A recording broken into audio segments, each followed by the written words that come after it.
40واں اور دروازہ۔ جس دن میری ماں کا 40واں تھا اس روز میں پاکستان میں ہی تھا، اور اس دن مجھے عام دنوں کے برعکس رونا بھی بہت زیادہ آیا۔ یہ معمول درست ہے یا نہیں یہ ایک الگ بات اور بحث ہے کہ 40ویں تک لوگوں کو پودگی والے گھر آنا چاہیے یا نہیں، کل سوئم اور 40واں وغیرہ منعقد ہونے چاہیے یا نہیں، اور تدفین کے بعد کتنے دن کی پھوڑی مناسب رہتی ہے۔ اس حوالے سے مختلف علاقوں میں مختلف قسم کے معمولات ہیں، اس میں کچھ علاقائی رسوم کا عمل دخل ہے اور کچھ مذہبی عقائد کا، لیکن میں ان میں سے کسی بھی رسم روایت اور عقیدے پر کچھ لکھنے کے بجائے ایک واقعاتی بات لکھنا چاہتا ہوں۔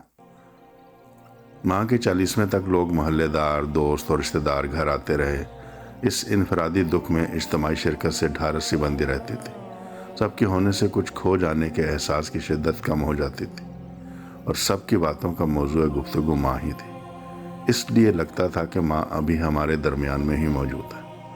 پھر ایک روز 40ویں کا دن آ گیا۔ اچانک ایک بات کی طرف میرا دھیان چلا گیا، اور پھر میرے جذبات میرے ہاتھ میں نہ رہے۔ مجھے اس خیال نے رلا دیا کہ آج کے بعد سب رشتہ دار اپنے اپنے گھروں کو لوٹ جائیں گے اور اپنی مصروفیات میں مگن ہو جائیں گے۔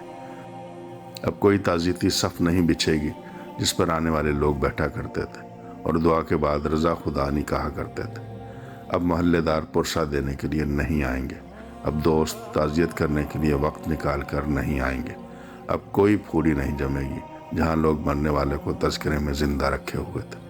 مجھے بالکل ایسے ہی محسوس ہوا کہ ماں 40 دن پہلے نہیں بلکہ وہ آج ہی مری ہے۔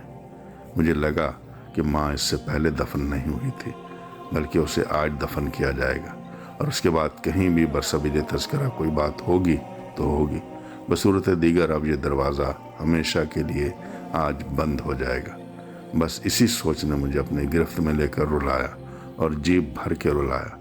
اللہ میری ماں کی مغفرت فرمائے اور اس کی قبر کو نور سے بھر دے اور اس کی قبر کی منزلیں آسان ہوں۔ آمین ثم آمین۔ تحریر اسماعیل محمد کی۔